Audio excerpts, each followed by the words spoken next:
Hi guys, তো দেখো আমরা চলে এসেছি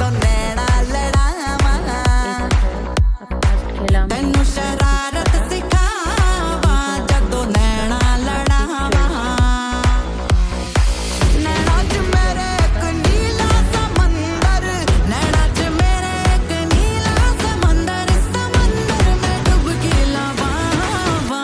ফুচকাটা ঠিকঠাক ছিল।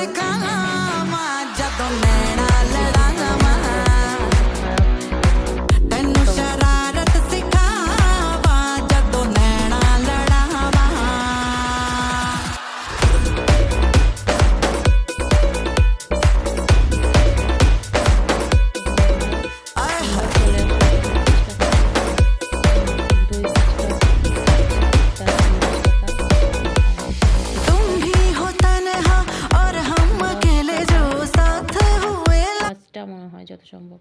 তো এটা নিরামিষ ফুচকা। নিরামিষ ফুচকা পেঁয়াজ ছাড়া সত্যি ভালোই লেগেছে, খারাপ লাগেনি। আর দই ফুচকার মধ্যে একটু চাটনিও দিয়েছিল, চাটনিটা ভালোই লাগছে। তো টাটা বন্ধুরা।